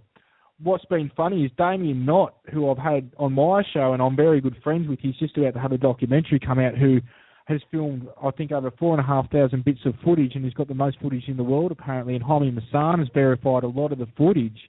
Damien went up to Kula National Park near Dunedoo, if I remember correctly, and sent me something about an Aboriginal myth about being light beings coming from the stars in the Pleiades, which sort of confirmed what I've experienced, not just with my physical body but and memory, but with the light being I interact with. Because a lot of what I heard was sort of the Billy Maya mythology and stuff like that. Well, you know, I've got recollection of that in the future, but what I've been mainly interacting with is this being, which I need reference for to call Shiji, and it's no friggin' human, I can tell you that. It can appear as it, but you know, it's not that. And this is where there is deceiving as well with some of these experiences, in terms of she projected that image, but that was a lie. But like I tell people, it was for my own benefit, and there are beings, which I'd rather say in service mode or self-service mode out there, and how you do determine what nature they are of is by the fruit from the experience. So if something's connecting you more with yourself and teaching you more about yourself and helping you connect more with oneness, I'd say that's more of a positive nature or serving nature. If something's against that and the opposite of that, I'll say it's a self-serving nature. But I still believe we need both in this world, because both are a reflection of us and both are needed for this experience with the in-source. It is part of source as well, and I have love and compassion for that as well as anything else. And it's just like the reptilians, everyone's pointing their finger at the reptilians. And yes, they've done some, you know, maybe not so nice stuff, just like many other beings, just like human beings. But I've later come to find out they've been manipulated as well. But everything within Source is a part of Source, and this is where, you know, things are a lot more out there than what first seems. It's not just some beings from another star system. I'd say that if we went to a lot of these places, we wouldn't even see the beings, because they're in another vibration in those areas. So we've got beings living right beside us right now on Earth, but they're vibrating at a different rate, so they're outside of our frequency. So, you know, maybe, just maybe, we hear about these old school contactees from the 50s and 60s about beings on Mars and beings on Venus. Maybe dudes are there, but if you went there, you wouldn't see Jack. But if you were somehow able to change your vibration, go into another dimensional vibration on that same planetary body, you might actually see something. So this is where not all is what it seems in terms of that. So, yeah. Well, since you mentioned that, in my interview with John Lear, interesting I mentioned him, I remember you asking me for his email address back in the day.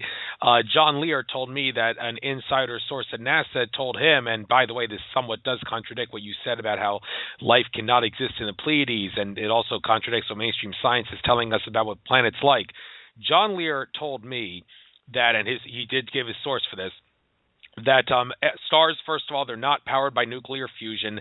They are electromagnetic. They get their energy from a universal web of electromagnetic consciousness energy, and that's the real reason the corona is so much hotter than the surface of a star, which is something mainstream science claims they can't answer. Well, no wonder you can't answer, because they believe nuclear fusion powers stars. It doesn't. And John Lear told me that every planet has its own filtering system, which the way it works is the stars, they radiate electromagnetic energy on this universal web. You can think of stars as hot spots on the web, and planets and moons and asteroids as cool or warm or cold spots on the universal web of electromagnetic energy. And the planet's filtering system and the atmosphere of the planet has a lot to do with this. It filters the electromagnetic energy from the sun. The stars are not transferring heat to the planets. It's transferring electromagnetic energy to the planets, and the planets are converting it into a through its filtering system into a form that allows for life to exist on the planet. John Lear told me that every planet has civilizations, and if you were to go on Mercury, Venus, or even Pluto and just fly a rocket there, you don't have to transfer into another dimension when you get there. Just step out. You will find life there, and you may even be able to exist on it, and it's not freezing cold, or like in Pluto's case, or really hot in Mercury's case, because every planet's got its filtering system. And I have often said that this could explain how the Anunnaki that Zecharia Sitchin talks about can survive on Nibiru, even though Nibiru is in a 3,600-year elliptical orbit, which takes it really far from the sun, and perhaps life could exist in the Pleiades if such filtering systems of planets exist. So what do you have to say about what Lear says?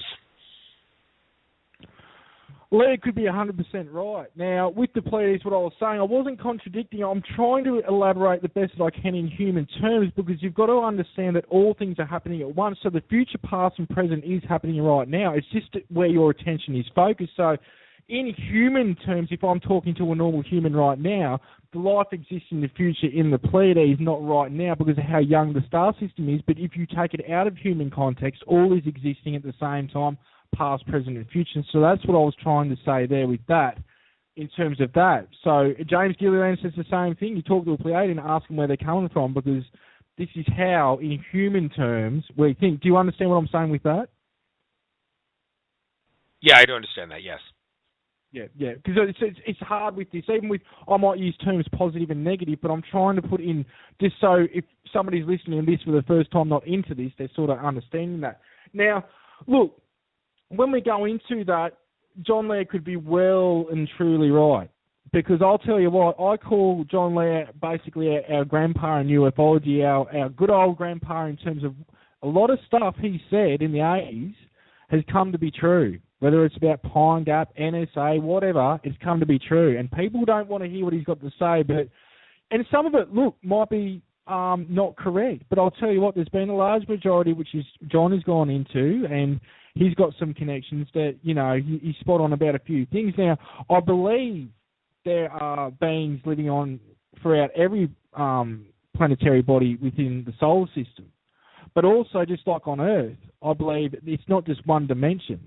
If you vibrate, we hear about Skinwalker Ranch and all this sort of stuff, whether it's portal spots or ancient sites, stuff's vibrating in and out.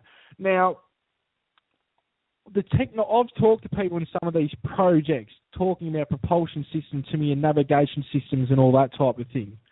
Now, the stuff I deal with is thought created. Now, I was even shown how these beings in their Merkabahs can basically, we know scientifically now. Now, for example, here in Australia, we're actually teleporting photons. It's public knowledge. We can actually teleport them kilometres away.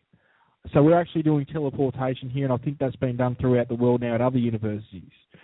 Now, we're actually teleporting photons back in time to interact with itself for short seconds. That's also, you can type in this in my website search bar, this is being done in universities.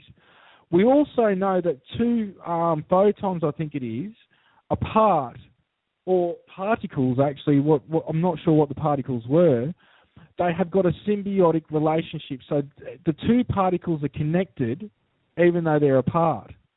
Now, what I was shown is somehow beings in their Merkabah can transform from what I think was down to one electron and can connect with another electron in another plane, in another dimension, in the other side of the friggin' universe, and re-manifest there instantaneously.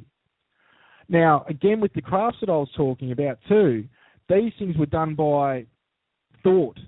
So, look, there are beings out there with nuts and bolts, so it's not normal nuts and bolts, physical type crafts. And as I said to people I've talked about in these projects, I've said, look, fine, you've got anti-grav, but do you know how to navigate the thing from point A to point B?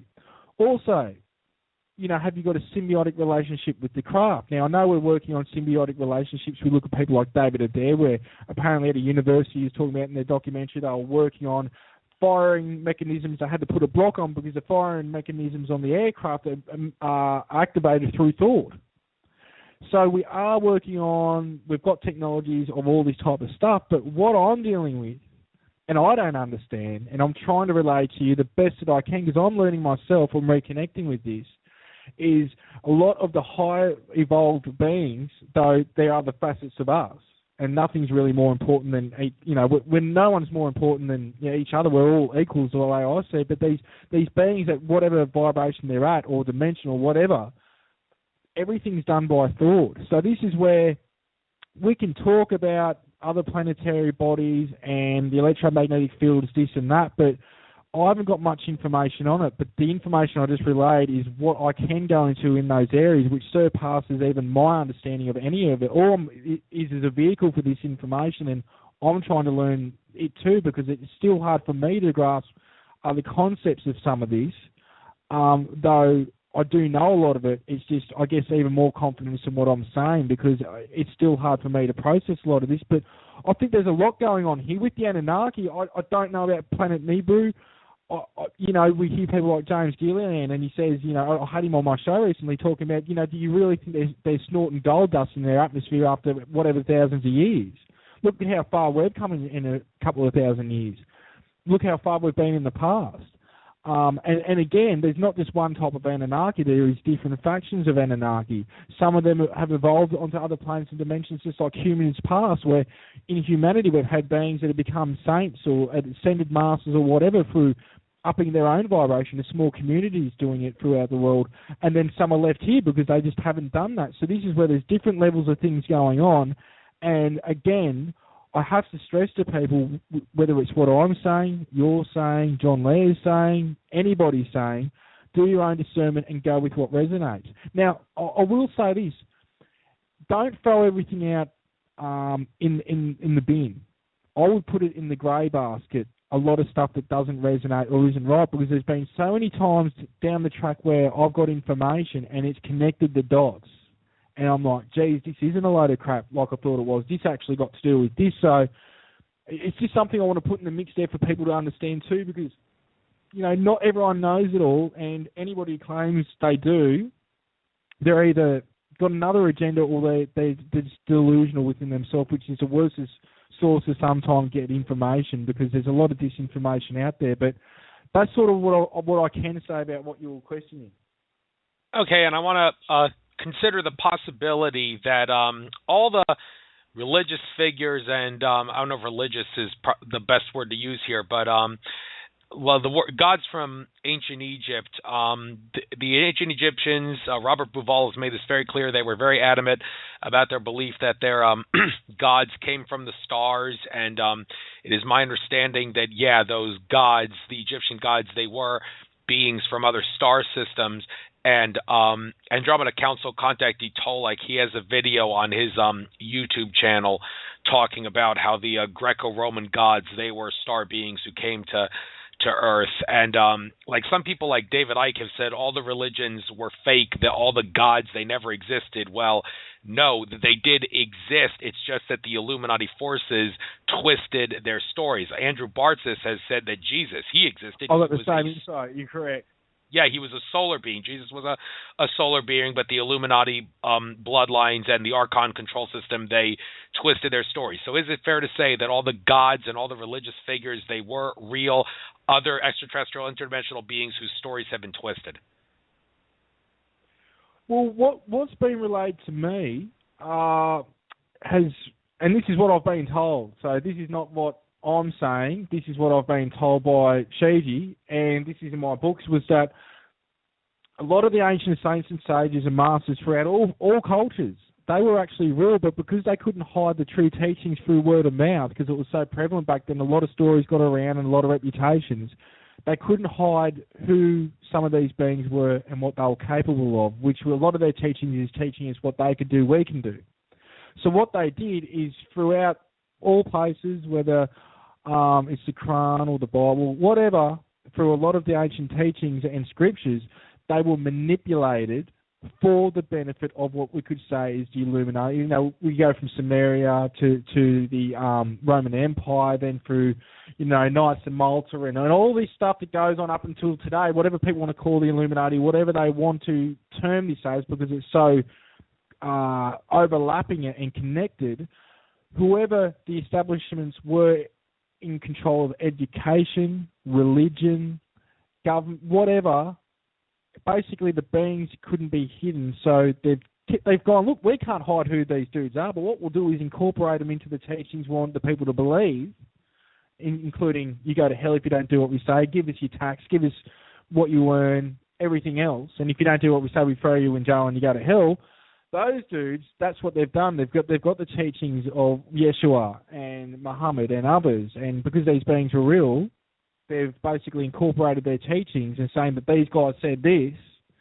And look, there are a lot of in between the lines things in these teachings, and there's a lot of good stuff in them. But when it comes down to the control factor, look, if anything's about empowering yourself and connecting with your own God self, something to it. If anything's against that, question who's done that, why they've done that. It's a very easy way to sort of look at things and simplify it down, because, you know, even with the highly evolved beings I've interacted with, there is no hierarchy.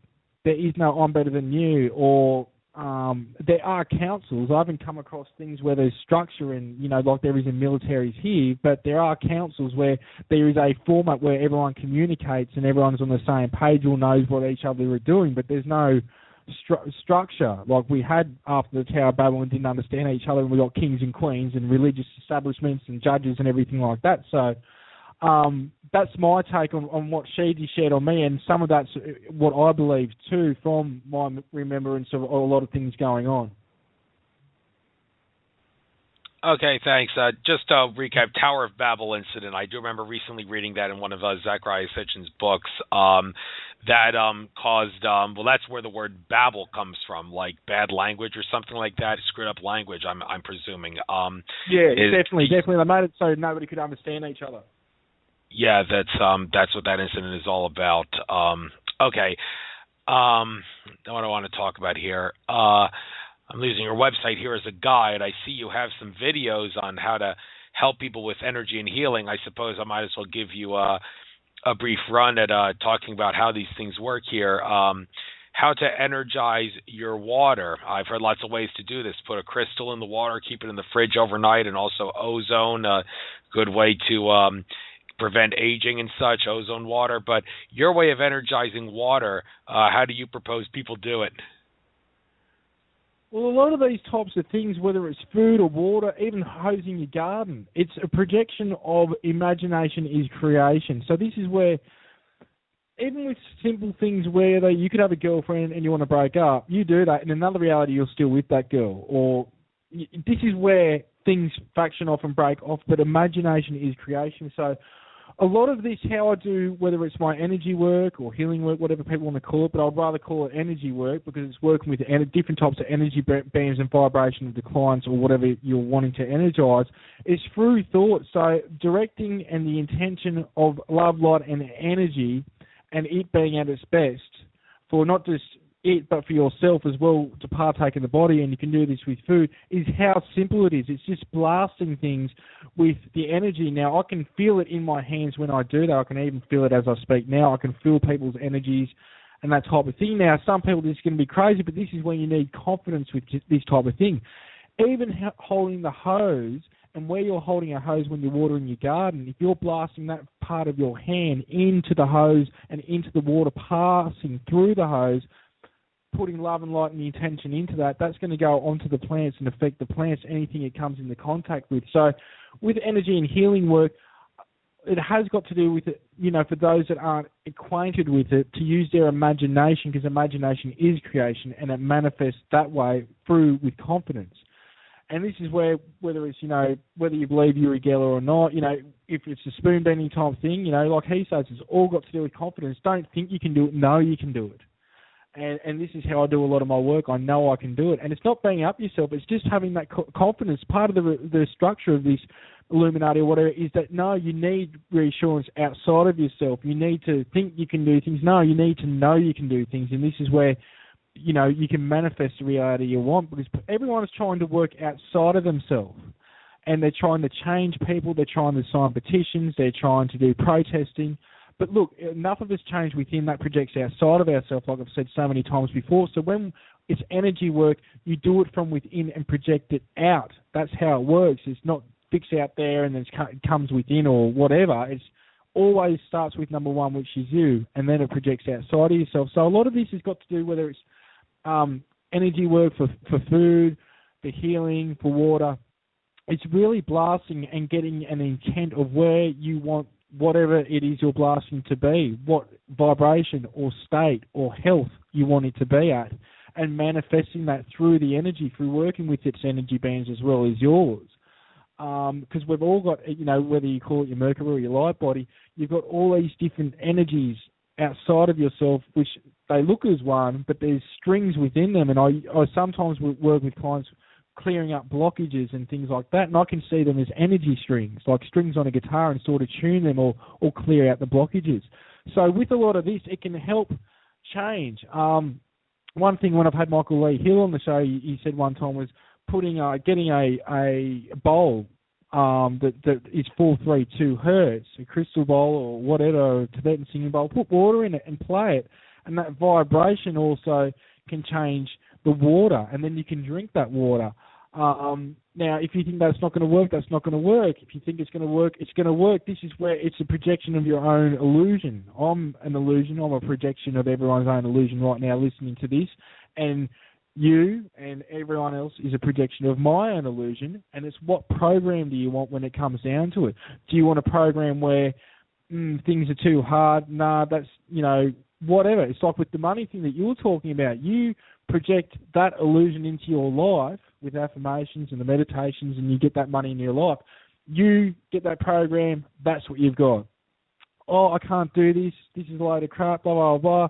That's the projection of the illusion, the program you get, because all exist through thoughts. So this is where be very careful with thoughts and intentions, because they do manifest and can manifest at any time.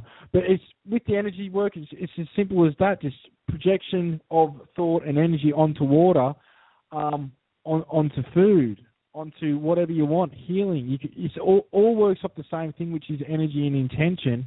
And if you've got those two things, and as long as it's for the best intention, there's been people with healing, for example, where I haven't been able to do anything because their higher self has said that they've needed what they've got.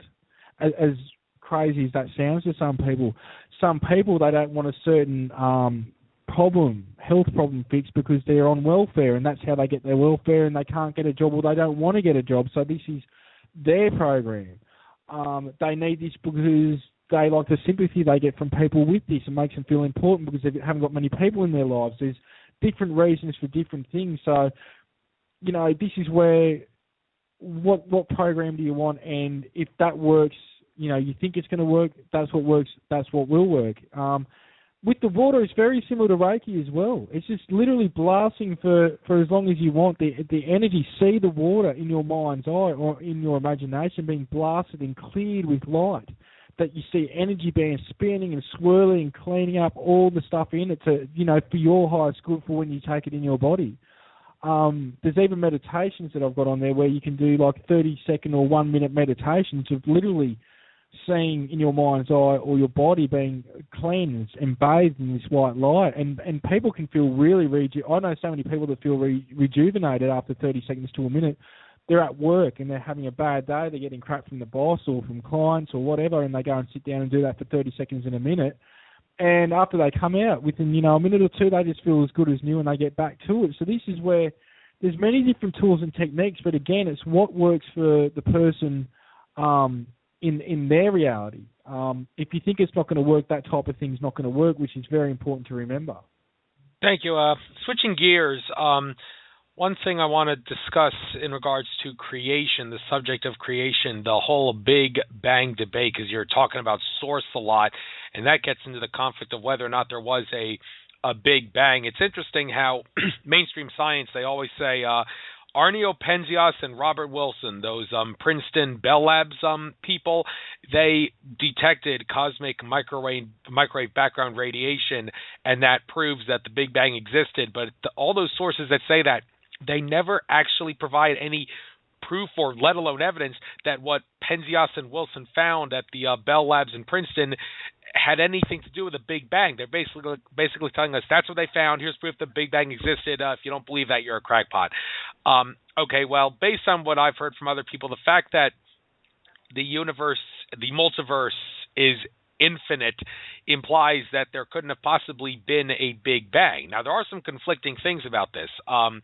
Anyone familiar with the work of Carl Johann Kalimann might be aware that he had a different sort of end date time for the Mayan calendar. He said October 28th, 2011, but that whole calendar system started around 16.4 billion years ago. And by the way, in my interview with George Kavaslis, he told me that on October 28th, 2011, many timelines came together and there was a balance from the center of the galaxy in regards to the male and the female energies.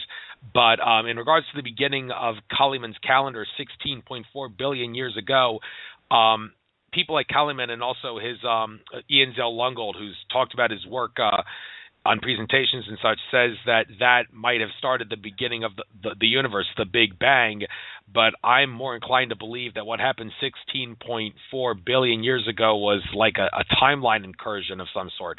Like Akashic Records creator Andrew Bartzis has often said 54 million years ago there was a massive timeline genocide which caused massive karma.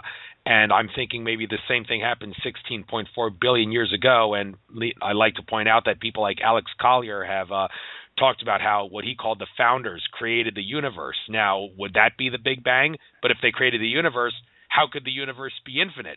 So this is a whole confusing issue. Whether or not there was a Big Bang, whether or not the universe was infinite, what happened at the beginning of Kalimann's calendar, who are those founders that Collier was talking about? I babbled enough.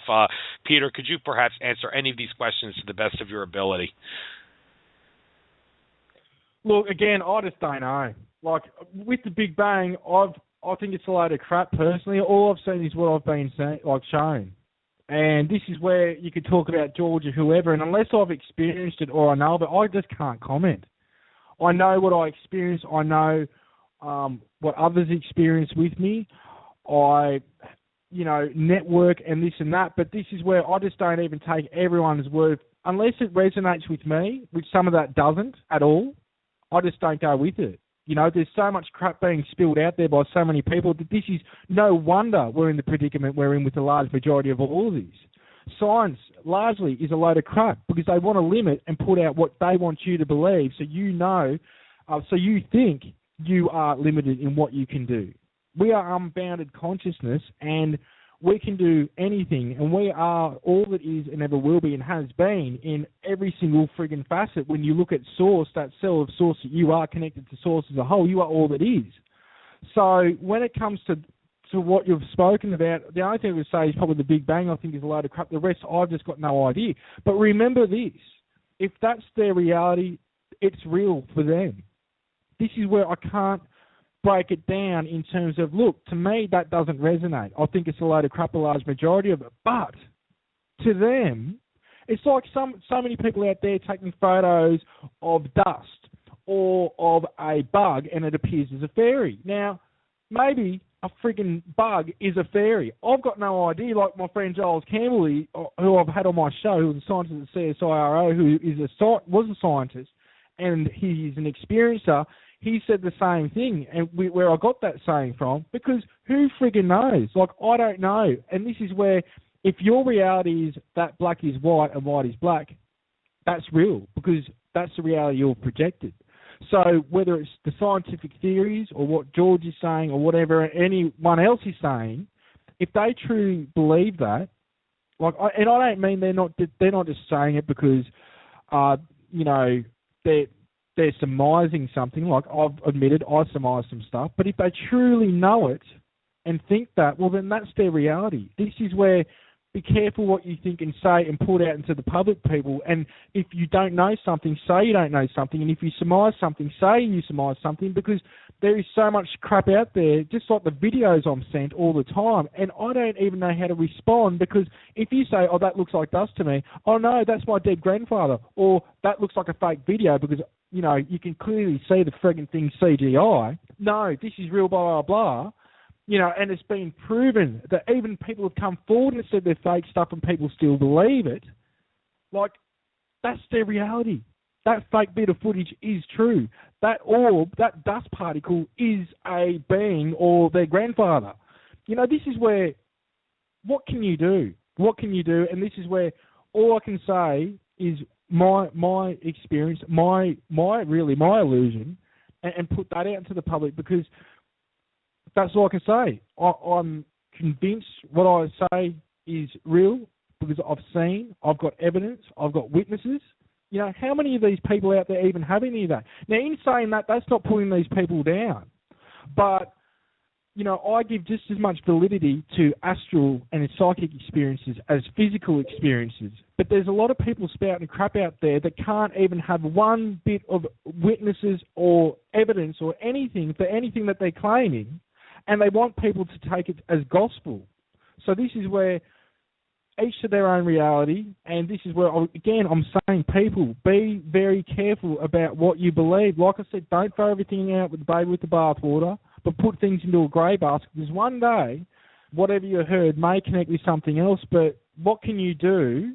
I'm trying to be responsible here, because a lot of people listen to what I say and take every single word I say as gospel, and I hate that, because I'm just as human, having a human experience as anyone listening to this. I put my pants on the same, I put my top on the same, I go to the toilet the same, I drive the car the same, I do everything the same. And it's like people don't even have a right to be wrong anymore, which, look, if people are wrong, I don't even bash them for it. That's their reality, and unfortunately when they're wrong, but we learn from our mistakes. And when people are right, you don't even hear nothing about when people are right either. But it's like if somebody's wrong these days, everyone jumps on the bandwagon and points the finger and goes, you're wrong, blah, blah, blah, and hounds you for it. So this is where I want people to give people leeway, but at the same time, who's saying this? Why are they saying it? Have they been told it? Have they been shown it? Have they got any evidence for it? Are they pulling this out of their backside? These are things people really need to think about. And unless I've experienced something or I know something to be true, or I surmise something for a reason, in terms of I've had this many experiences where this has happened and it points me to tend to believe this, that's when I'll say things like that. But otherwise, I don't really want to comment on what other people are thinking unless I've experienced it or I can add to it. Do you understand what I'm saying with that? Oh, yeah, fully. A lot of things are being thrown out there, and while I've often told people, don't worry about your difficulties understanding the nature of reality, I can assure you that mine are still greater, and I did adapt that from Einstein's quote, don't worry about your difficulties understanding math. I can assure you that mine are still greater, and the reason my difficulties are so great understanding the nature of reality, well, I don't know the reason, but it only makes sense because I'm the host of a show called Nature of Reality Radio. That's why I'm the host. But I guess we'll move on here. Something else, seeing your aura, I have experimented with this, and also not just your aura, but also if you're out on a scenic prairie or a landscape or something, and you're looking in the distance, there's trees, and you want to see an auras around the trees and such, and also auras maybe around the plants around you, and maybe even the birds and other animals. And well, let's talk about seeing auras. The best way to see your aura and also the aura of other things out in nature. Well, a trick that everyone uses, or not everyone, but a large majority of people do use, is, for example, just getting your hand and putting it up against a plain backdrop, black or white, and you'll almost see, or you will see, if you concentrate enough and sort of look at the side of your finger, almost like a shimmer like you see on a hot road, on a hot day coming off the road, that sort of wavy sort of line, misty sort of stuff. Everyone's got this. Now, the more you practice this, the more you do this, and even on other people, you get them to stand up, stand a couple of feet away and sort of look at the middle of their forehead, and in your peripheral vision, you'll see the same stuff around them. Some people can't see it. The large majority of people, I've told them to do it straight away and they've seen it. But this is what you could say is your light body. Now, once in tune, you can actually see how far this comes out. On some people, I haven't just seen it come off a few centimetres or, half a foot. I've seen some people's auras come out, how would you say, probably maybe 15 foot in a diameter or more on some people. Like there's this dome over them of this energy. My partner and her kids see it.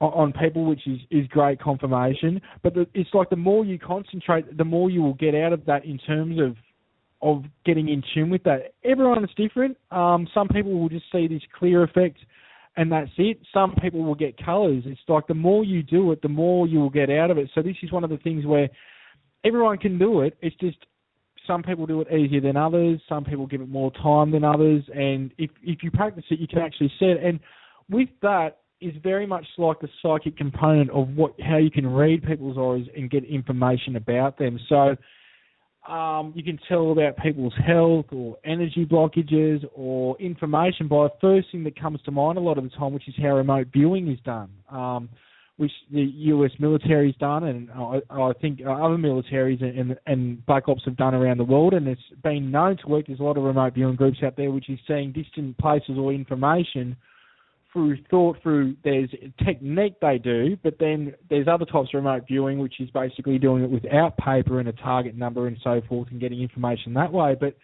it's the energy bands that I was speaking about earlier, which with the series teaching me how to do that type of energy work and that type of thing, that's it. That's what I'm talking about in terms of that. That's your aura. That's your light body. That's your aura. So, this is where, people have just got to, if they believe in this type of thing, they're going to see this type of thing. If not, they're not going to see it. But from the aura, you can get lots of information. Again, you'll see charts out there. The blue means this, and silver means this, and gold means you're a spiritually enlightened being, just like Muhammad Gandhi or whatever people want to say. But at the end of the day, also with the colours that you see, you can remote view them, and you could get a completely different concept and new idea on why you're seeing that colour and what it means. So, don't believe all the charts that you read saying that blue means this, gold means this. Sort of do it off your own back, and this is where it's getting in contact with your own God self and your multidimensional self and your consciousness. You can go, well, what I'm getting this colour means is this, and you can read that from the aura. But people can go to the website and see little techniques like that. And again, look, these things aren't going to work for everyone. They're just going to work for, it's what works for you. If it doesn't work for you and you're interested in it, go and do some more research, and you might find a technique that works straight away for you, because it's all about what works for you individually, for you to connect with your own higher self and be able to tap into these abilities that we all have, or I believe we all have anyway. Thanks. And the subject of opening and closing chakras, interesting debate on this subject. Do we actually need chakras? I mean, many would assert just dissolve all your chakras into one. Put all your chakras into your heart and just go with the heart. Now, again, that gets into the boringness factor. I mean, if someone would say you're doing that, you're missing out on all the fun. You should use the other chakras more, like the third eye, the pineal gland. That's one of the more entertaining chakras to use. It's also the one you got to be very careful of, because, the powers that be, they want control of your mind, and the third eye is in the mind. So if you're not careful with the third eye, they can use that to control you if you've got a very active third eye. But the whole subject of opening, closing chakras, and the whole debate about whether or not we need them and whether or not you should just dissolve them all into the heart. What do you have to say about that? Well, I agree. Why not just use the Merkaba? Why not, if you want to roll them all into one, that's really what you're using, and that's eventually what I've got to work with now. Now, sometimes I will just work on people's light body, the Merkaba, and then other times I will work with the chakras. I believe that they somehow are connected in terms of energetically, and that some core principles of what we are coming from a certain spot. So emotion from the throat, third eye visionary and information, third eye, crown chakra connection to source and all that is, and travelling and all that sort of thing. And then you got your heart and so forth. Now, look, I've been told so many stories. Like, something funny is one of my mates was telling me over at James's ranch that he said that there was somebody there that got their chakras open. I don't know if it was by James or if it was, because there's a lot of people that go there doing what James does and they all hang out, but somebody got their chakras open, and then they went home and they weren't into this, and they were seeing dead people, aliens, crafts. They were getting full-blown telepathy, and they were freaking out, and they couldn't get up to the ranch, so they had to go and find somebody that was into this to shut them all down and put them back where they were, because they couldn't handle it. Now, this person didn't believe in any of this crap. To them, it was a load of crap. That was their program until they got their chakras worked on, and all of a sudden, They were opened right up. So this is, again, what program do you have? Do you believe it or not? If you don't, it's just like if you think a rock has consciousness or a wooden table or a car has consciousness, well, it does. If you don't think it does, well, to you it doesn't. But there are people where I'll get told, all right, you need to work on their chakras or something. Now, whether that's a program directed at me to work on their program as a way to help them, I don't know, because in the end, I'm an illusion, you're an illusion, and it is an illusion. But that's a technique I do use. People can see that for themselves on the website and actually download it themselves and have a go at it themselves. And again, it's done by thought. I get people to picture their chakras. Some people see a rose, some people see a dot, and I get them to open it or close it or where they want. And it's sort of like tuning a guitar. You don't want everything full blown. I don't think anybody wants anything full blown. And when they do think it, like I was saying before about that person, they just couldn't handle it and they had to go and get them shut down. So there is a big debate on it, though I did put an article up lately on the website where a university has proven that there's energetic points at each point where the chakras are. Whether it's load of crap, whether it's real, it seemed to be real from the way I looked at it, but people can do they can surmise that themselves. So it was just interesting. I think that was a few months ago. So maybe just go to my website in the search bar and type in chakras are real, and you should be able to find it that way. Thank you. Let's talk a little bit about the true nature of astronomy, because mainstream science has lied to us about a lot of things. Like I mentioned, stars, they're electromagnetic, not powered by nuclear fusion, and you did mention stars. They do have like gateway portals on them. I do seem to recall hearing people say that stars, if you want to enter a star, you need to have a certain passcode. The stars have passwords to them that only allow certain extraterrestrials to enter them. And also black holes. What are black holes? Would you actually spaghettify, like mainstream science tells us, if you went into a black hole, or is it actually something that's completely different? And I hear some people say that at the center of our of galaxies, there's not a black hole. There's a galactic central sun, some sort of a star, not an actual black hole. I mean, could you enlighten us on the science behind black holes and stars, and maybe tell us what sunspots actually are, perhaps? Because I seem to recall hearing something about them being like a gateway or a portal, and not what mainstream science says. Well, black holes, I'm not sure what they are. Now, we hear so many different theories, even in the metaphysical world, about what black holes are, what scientists think they are, and then white holes and all this. I really don't know, but what my understanding is with the portals and the suns, or stars, is this. What I've had shown and revealed to me is that all suns are connected. Now, when I've had my experiences, I've seen the interplay. And I actually know people who have seen the same thing on ayahuasca that I've seen without ayahuasca, in terms of colourful rainbow-coloured tubes, and you see beings. It's almost like one time I did see it. I've seen it with my own eyes and my own consciousness, but I've also seen it in a regression after I had this experience where I've seen the interplanes, and I was shown the interplanes by the Elohim.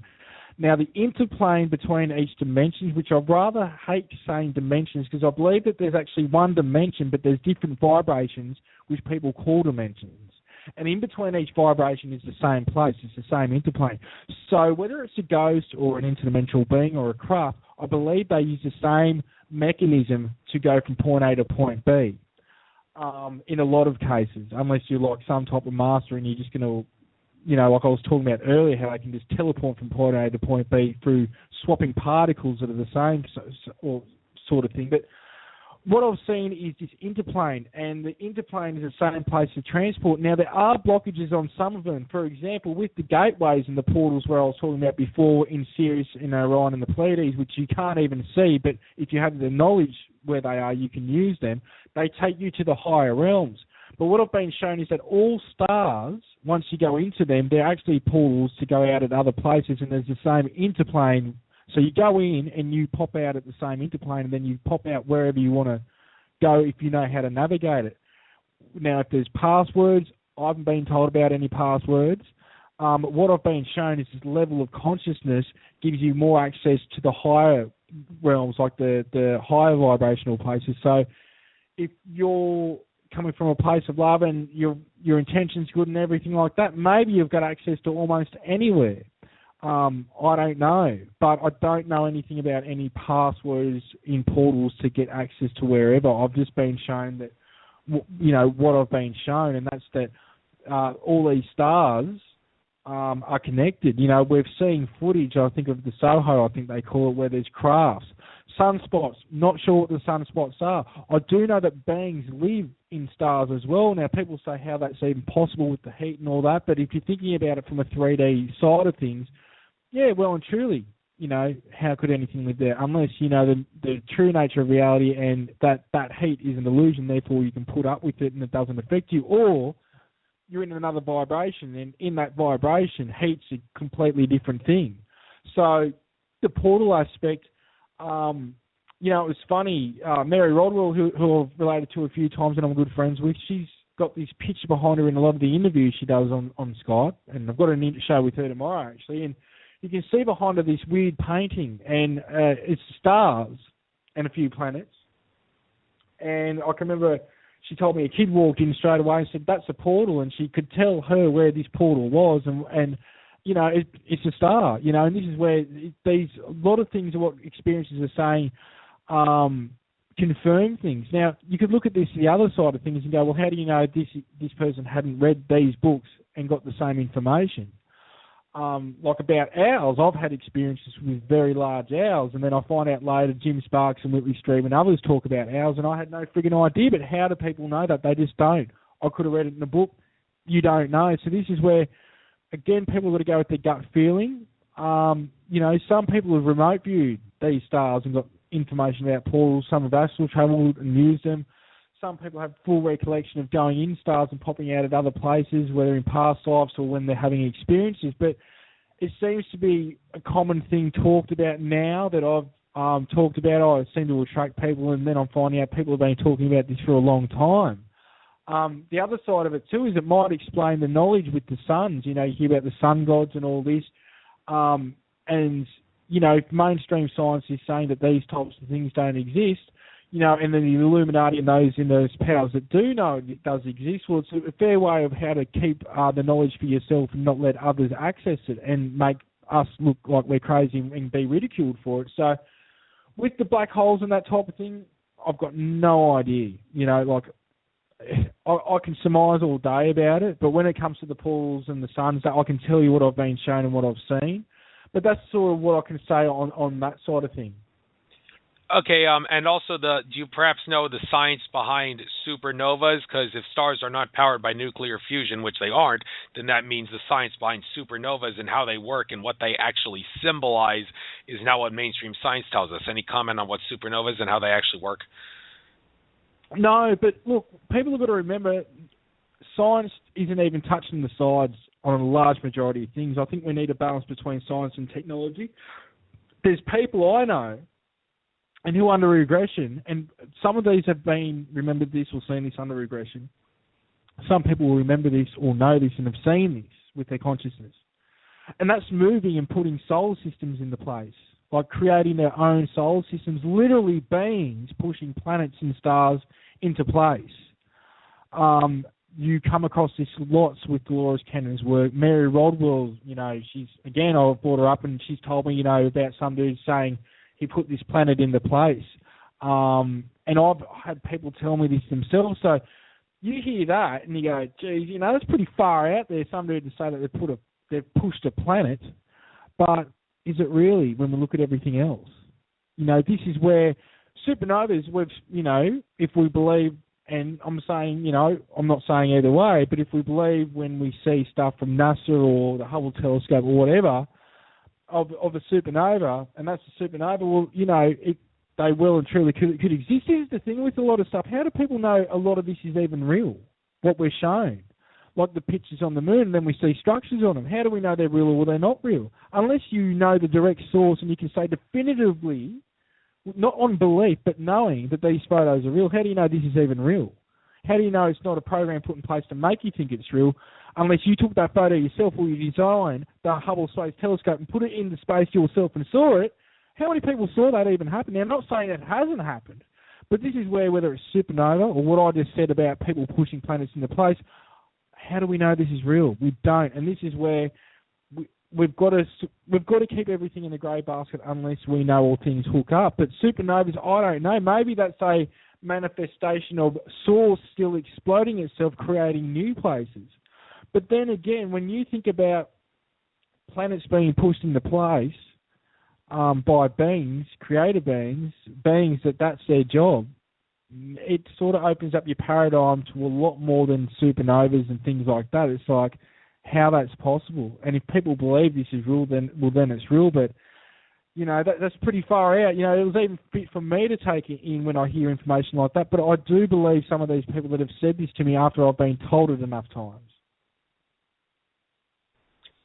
Well, we're on a mission to keep uncovering information, and hopefully we'll get some more information that'll help us learn the true nature of reality better. I mean, when it comes to NASA, they stand for not always a straight answer. Well, that's what it should stand for, so you don't really know how much you can trust. Some people say never a straight answer, but no, I give them a little credit. I say not always a straight answer. But anyway, Peter, just so you know, we've only got a little over 4 minutes left. Time for maybe one more question.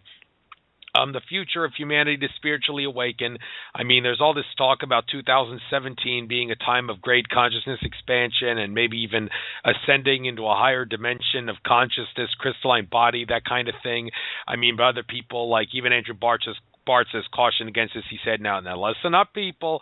If humanity doesn't as a whole try to produce the 100th monkey effect and make that happen and make consciousness happen, then all this stuff about 2017 and higher ascension and all that, it's not going to happen like at the times that many of these people are jumping on the bandwagon and saying it's going to happen. So, I mean, when I talk about the subject of 2017, I say, hey, don't get couch potato attitude, but hey, just because I don't want people slacking off just because I say we're going to set in 2017, because you got to make it happen.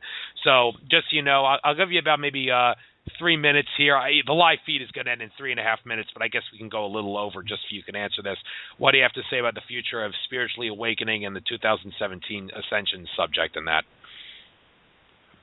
Look, who knows? And this is where what I've been shown, I've heard a few other people have seen, and what I've seen is that how I spoke about my spirit being split up from Orion and coming in here to the human body because the human body couldn't handle the whole spirit just off one facet. I've seen a new earth, and then later on I had another experience where I saw those who had been trapped in, who were ready to move on, I saw their spirit split up, go to the new earth, and yet they still continued to live here unknown and unconscious in the human body computer, that they now have split up and exist on another earth at the same time. So, look, when this happened, I also saw that things will be revealed to humanity where they will just know things. It will be like a light has turned on from a light switch, and they will know things. They don't know how they know it, but they know that they're being duped. They know that they're being screwed, but they know what they can do to fix it. Now, when this happens is anybody's guess. Now, I have seen a shift in consciousness since 2012, but I don't think this is going to be another thing where, you know, who knows, I could be wrong, but I just don't think it's going to be like where, you know, Space Brothers, come on down, and come on, little Grey, little Paul, come out of that flying saucer and come and have a coffee and a cigarette with me, mate. You know, I just don't see this sort of thing happening. I see a slow transformation. I do see when a leap in consciousness, you know, a change in consciousness happens, to see it like a leap. I see it just snapping and happening. But look, anyone that claims they know what's going on, 2016, 2017, I feel things are going to be hardcore. Now, whether that's disclosure, whether or not, I don't know. Like the last year, I've been talking about cleaning up baggage, and now it's going into a collective time, but now it's also going into manifesting your reality and manifesting the things you want to see in your life and have in your life and project into your life. I see these. I can sometimes read the energies of where we are in galactic plane and where things are going energetically, and that a lot of what's happening now, earthquake-wise and volcanic-wise, is happening from the energy where we are in the where the solar system is within galactic plane coming back out. I think we're polluting and doing all that, but I don't think the reason behind global warming and all this is the reason for what they're saying solely. I think it's got more of an energetic component. So, look, things are going to be hardcore up to 2017. I definitely say that.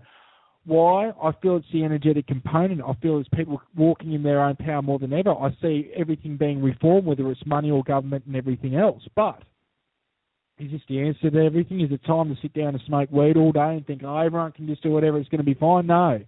There is self-responsibility in these coming times. And where do you want to be? Do you want to be, with the program or not? Do you want to get with the times or not? Do you want to evolve or not? Because when this happens and things are shown the reality of what's the true nature of what's going on, we still have a choice whether we do something about it or whether we don't. So really it's a make or break time in terms of do you want to get with the times and deal with what each of us individually and a collective have done to this earth and where we're at as a collective, or do you want to make some changes? And nothing's going to be easy. Nothing's going to be easy. There will be earth changes with it and everything else, and we slowly see this all the time, but what definitively is going to happen, I can't say. All I can tell you is what I've just said, and I've seen this. I've been told this, but that's all I can tell. I can't add anything more to it. I can't give dates. I hear people saying specific dates and times about things. I don't get it. And they're being said to me, the energies have to be right when these things come into fruition. You can't just say the 16th of September 2017, this is going to happen. You just can't, because it's when the energies are right, things come into fruition. It's like you have so many things happen in your life, and if the timing wasn't right, they wouldn't have happened. So that's sort of what I can say on that type of thing, mate. Thank you very much. It was a great way to end the show. Just live life to the fullest, folks. Don't get couch potato syndrome because you think BTs are going to come to save us.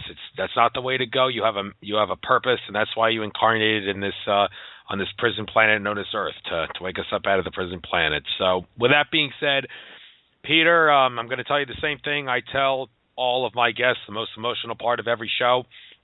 And, well, you're kind of an exception to this because you were on that roundtable discussion earlier. But, hey, the fact of the matter is, Peter, one of my goals with this show is to get as many different people on my show as possible before I give any one specific guest double dips.